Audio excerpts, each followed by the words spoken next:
Okay, usually when we do one of these kinds of video interviews, we're talking about a game. It's not very often that we do one we're talking about a network, but Greg Canessa, you, sir, are the project director on Battle.net, which is Blizzard's new kind of big, overarching online service for StarCraft 2. How's BlizzCon going for you, and how's the response been to what you guys are rolling out on Battle.net here so far? BlizzCon is going great, and I'm as a huge Blizzard fan, I'm kind of geeked up. This is just a great show, and I'm super excited about everything we have to announce today, of course, including Battle.net, which I have a lot of personal interest and passion around, as well as Cataclysm and the Monk class and D3, and it's just an awesome show so far. I understand that you have some prior experience building online gaming networks. Can you tell us where you've been before, what you worked on, and how that informed how you're managing this project? Sure. Well, I've been in the games business for about 20 years, but most recently, and probably what you're referring to, is my experience on Xbox Live. I spent 7 years at Microsoft.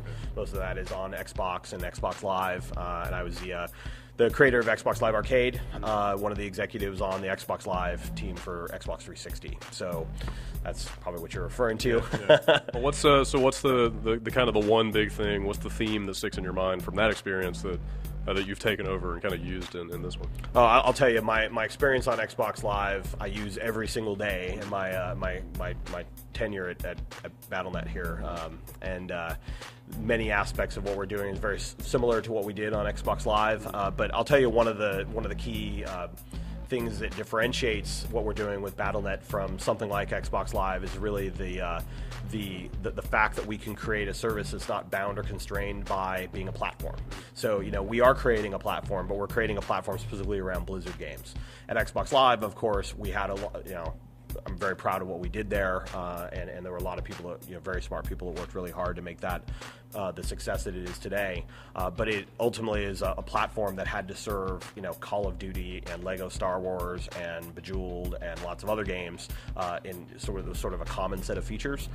Here at Blizzard, we can create an online game service that's specifically built around StarCraft and Diablo and World of Warcraft with really deeply integrated, cool, awesome, kick-ass gaming features that are specific to our games. And that's really one of the main things that's different and awesome about this. Speaking of StarCraft, you guys just very recently delayed it publicly. It's into 2010 now. Very candidly admitted that Battle.net is pretty much the big holdup on the project. Yep. What is it that's so complex about the service and so tough to nail down and really spec out that's pushed the game back to the point that it has? Well, I would start off by saying that in general, Blizzard, as is the case since the inception of the company, right? Long before I arrived at Blizzard, these guys are committed to, and we are committed to, the best quality games. And ship it when it's done. Sometimes it takes us a little while to get our games out, but when we do, we aspire for them to be world-class games, and often they are world-class games. I think they always are world-class games.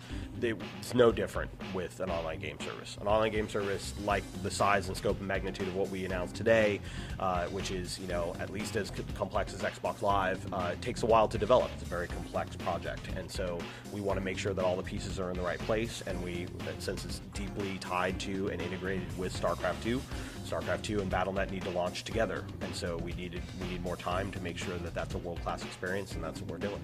So obviously the rollout is timed with StarCraft 2, and then the features you're introducing are going to be effective for subsequent games. Is there any thought about rolling a lot of the stuff that you're doing back into World of Warcraft, given the kind of perpetual popularity of that game?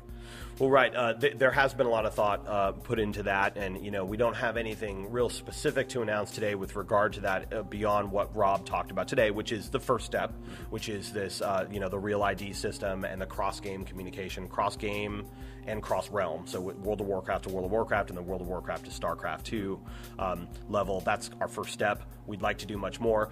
I will note that World of Warcraft is a little different in that it is a world in and of itself, and so many of the features, it's not your typical real-time strategy game or action RPG game, for instance. It sits on top of an online game platform. It is an online game platform in and of itself, and it has many features that are similar to the types of things we're creating for Battle.net. Having said that, you could think about a bunch of things that we did talk about today and ways that we could integrate even deeper with World of Warcraft, and we definitely have that in the plans for the future in general. Okay, so probably the most startling revelation today is this idea of a StarCraft 2 marketplace. Right. You guys are facilitating content creation on the player side, but then there may be a commerce aspect to that. Can you kind of describe, what this system is about, what it allows the creators to do, and then how you guys fit in on the kind of financial end? Sure, absolutely. So starting off, the mod community is extremely important to us at Blizzard. Of course, we've had a lot of success with the mod community with Warcraft 3. Defense of the Ancients, or Dota, is the most popular way of playing Warcraft 3 today, and we didn't come up with that. The community came up with that. There are other examples, Counter-Strike, Day of Defeat. There are other examples of these hugely successful mods that have spawn whole communities that are not created by the game, the initial game creator. And so our goal with StarCraft 2, of course, being the game and the franchise that it is and that we want it to be, is to create all kinds of tools to facilitate the mod community and the map creator community to be able to do that. And so one aspect is the map publishing and the map editor, that Rob mentioned on stage. The map editor is going to be the best, coolest map editor that we've ever shipped, much superior over the one on Warcraft 3 or StarCraft, for instance. And then we have map publishing, where we're going to be able to upload maps for free for ship, free maps. Then beyond that, marketplace, the whole idea is to create this marketplace, this location where the community can aggregate and they can check out the coolest free stuff and the coolest premium stuff. Think iPhone App Store, or that's probably a good example. Tons of cool free stuff, but also to create this ecosystem where people can, the map creators can put stuff up there. Maybe they spend a little bit more time in it. They raise the production values up because they can make a little money off of it. That creates even cooler maps and scenarios, single player scenarios, not just multiplayer maps, right? But single player scenarios, challenges, mini campaigns. We have all kinds of things that we hope and expect that the marketplace will facilitate. And that's just, it's great. It's great for everyone. It's great for our community. It's great for StarCraft. It's great for Blizzard. So that's the vision behind Marketplace. You plan on utilizing kind of a traditional revenue sharing approach for creators and then you guys running the network? There will be some sort of a revenue share with the map creators, between Blizzard and the map creators. We don't have any specifics around how that'll work today, but we'll definitely follow up in the the coming months about that. All right, cloud computing.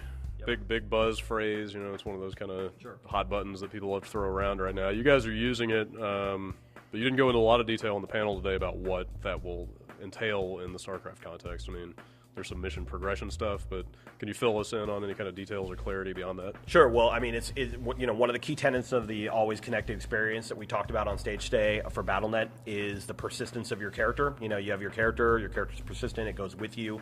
You're always connected to Battle.net. The login experience very similar to what you see in World of Warcraft.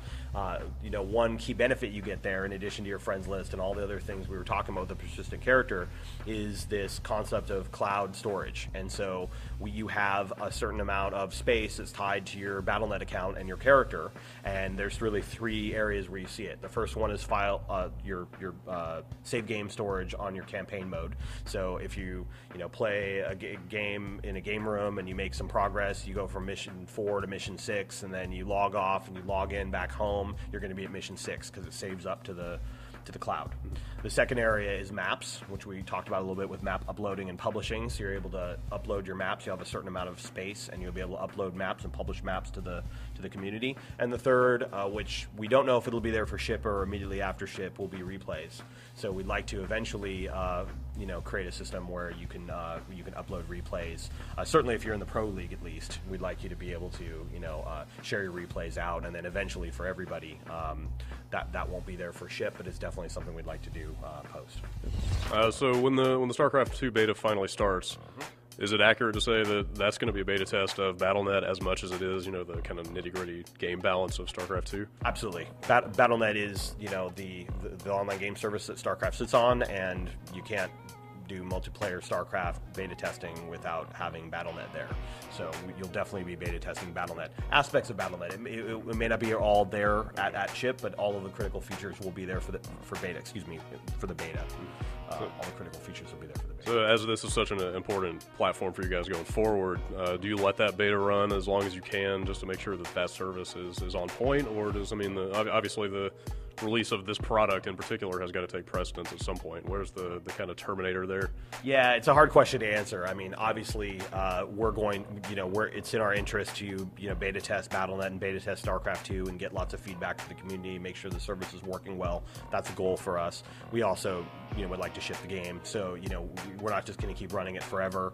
It will run for some period of time. And then, Battle.net is a living service. So we will be adding features. The vision behind this, of course, is it's our living game service. It will exist for years and years. We'll continue to add features. We'll continue to optimize and scale the service up to meet the needs of our community over time, even post StarCraft ship. I know I'm not going to get an answer for this, but any time we can expect to see that beta? I don't have an answer for you right now. We're still working through the schedule. We'd love to get it out there tomorrow if we could.